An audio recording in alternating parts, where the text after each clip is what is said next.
Bonjour à toutes et à tous, je suis ravie de vous retrouver dans Art et Marché, votre émission hebdomadaire consacrée au marché de l'art. Et nous approchons à grands pas de la Paris Art Week, ce temps fort de la fin octobre marqué par la tenue de nombreuses foires d'art.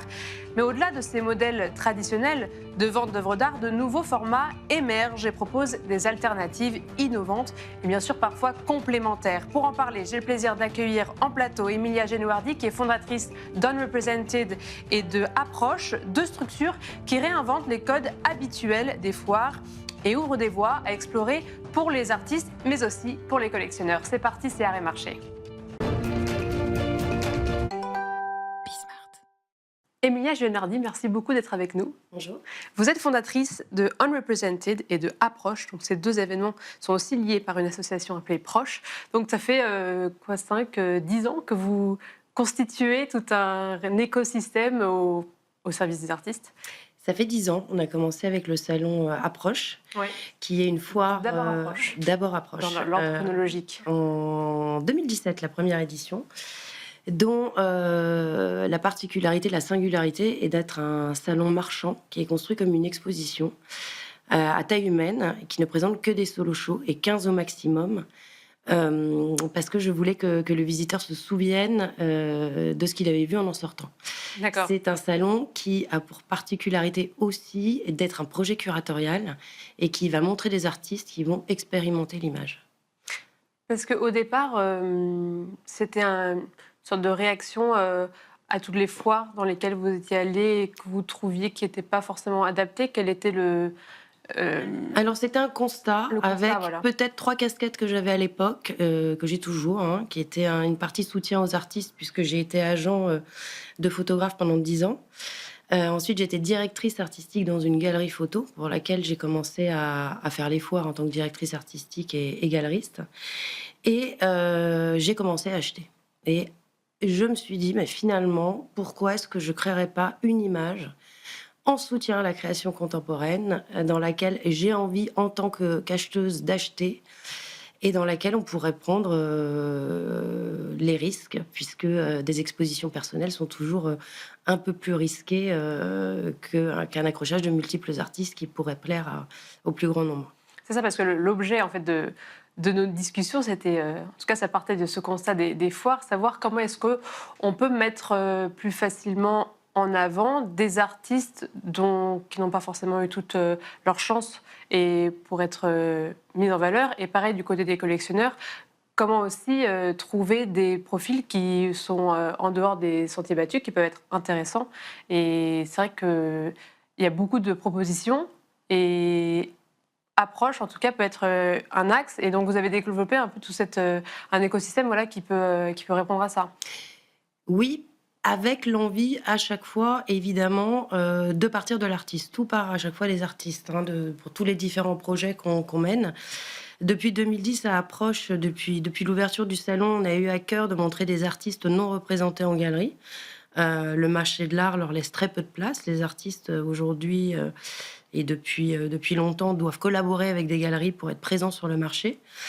Et pour ça, il fallait un modèle un peu particulier. Et on a pris des risques. Mais c'est un modèle qui a toujours bien fonctionné. Et on a été ravis d'analyser qu'au fil des années, ces artistes qu'on montrait au sein du salon Approche trouvaient des galeries qui venaient les solliciter. Si toutefois, ils devaient chercher des galeries, parce que certains ne veulent pas être représentés. Et que les ventes étaient au rendez-vous. Donc, je me suis dit, pourquoi pas leur dédier un salon qui existe depuis 2 ans avec Unrepresented, qui est maintenant dédié aux artistes non représentés en galerie, avec pour modèle de fonctionnement que ce sont des mécènes qui vont les soutenir à travers des dons à l'association Proche. Voilà, une autre approche, du coup. Parce qu'aujourd'hui, il y a beaucoup d'artistes qui ne veulent pas être représentés. C'est quelque chose qui est fréquent. Depuis toujours, je pense. Le marché a beau être dédié aux artistes représentés et aux galeries. Depuis toujours, on a des artistes qui ont la personnalité, sont communicatifs et ont la personnalité et n'ont pas envie d'être représentés par une galerie. On a évidemment plein d'autres cas de figure. On a des artistes qui ont été représentés, qui ont arrêté une collaboration, qui en cherchent peut-être une nouvelle. Des artistes, bien évidemment, qui rentrent sur un marché. Voilà, on a plein de configurations et l'idée était vraiment d'enlever cette connotation négative au mot non représenté, puisque certains de ces artistes sont les grands de demain et que chacun doit passer par la case non représentée. C'est sûr. Et quand on n'est pas représenté, c'est très difficile de se faire voir, ou aujourd'hui, vous constatez qu'il y a quand même plus de propositions qui permettent de les mettre en avant?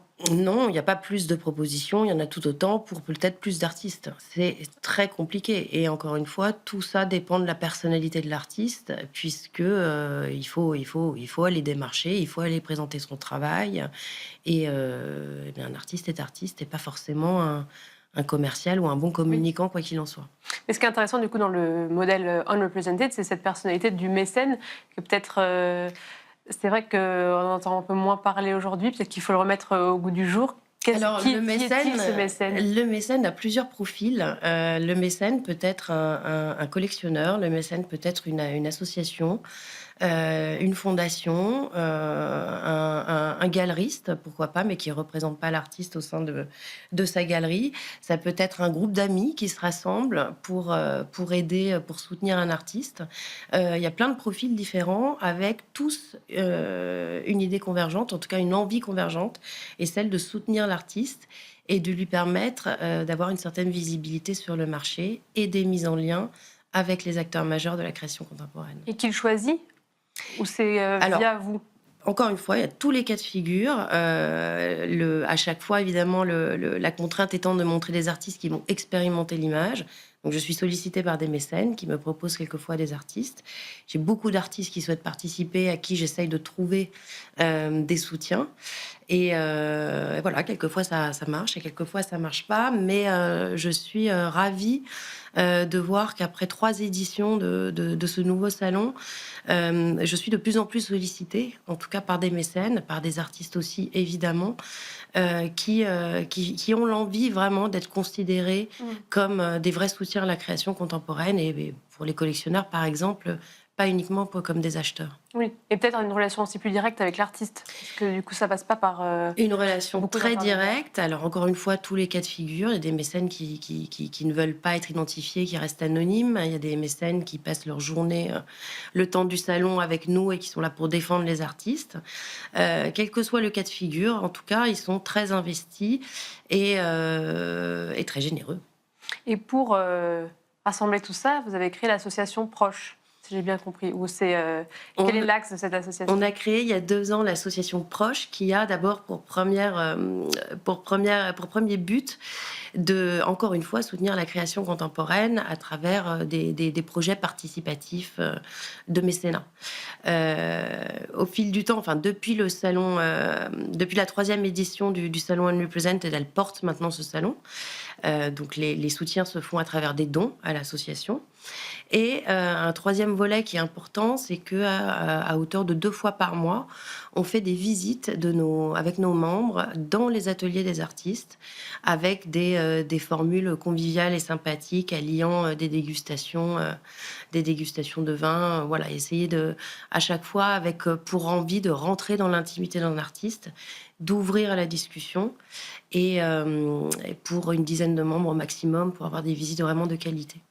Et donc, du coup, ces dons-là, ça permet justement de soutenir de manière un peu plus large toute une communauté d'artistes sans forcément avoir ce lien personnel ou de mécène à artiste direct. Absolument, ça peut être un collectionneur ou une personne qui a rencontré un artiste qui voudrait produire un livre. Et on propose, est-ce que d'autres membres de l'association seraient intéressés à aider cet artiste? Et à ce moment-là, voilà, on fait un projet participatif. Et vous, au sein de tout ça, vous avez quand même une casquette pas de filtre, mais de comité de sélection, de vérifier que tout a une qualité quand même assez... Bien sûr, alors c'est vraiment la clé pour que ça fonctionne, je pense. Il y a toujours un vrai propos curatorial. Je m'entoure souvent de commissaires invités pour un peu pour élargir les regards, mais c'est vraiment important puisque en tout cas le salon Unrepresented doit être de la même qualité que le salon Approche, c'est certain. Vous avez dit avant l'interview, vous avez plein d'idées. Est-ce qu'il y a d'autres manières comme ça de soutenir C'est vrai que là, vous avez inventé un modèle qui n'existe pas vraiment. J'ai pas trop. Non, il n'existe pas, mais je pense que le marché aujourd'hui, qui est saturé, qui se porte pas bien, a besoin de nouveaux modèles de diffusion, des modèles sains qui sont pas forcément régis par les modèles qu'on connaît aujourd'hui des soutiens de l'art contemporain. Et effectivement, avec les salons Approche et Unrepresented, on n'est pas voué à grandir en taille de ces salons, mais à développer des nouvelles idées. On en a, et probablement avec un nouveau salon qui apparaîtra d'ici un an. Ah, formidable. Et quand vous parlez de modèle économique plus sain, qu'est-ce qui permet ça, justement ? Ce qui permet, c'est d'avoir un modèle économique où finalement on n'a pas de sponsor ou d'argent extérieur qui ferait que si du jour au lendemain ça s'arrêtait, on pourrait plus survivre. On a aussi dessiné les modèles économiques des salons de manière à pas assassiner les artistes et les galeries participantes. C'est un modèle qui est très juste, on ne vend pas de mètres carrés, on n'est pas comme des foires traditionnelles.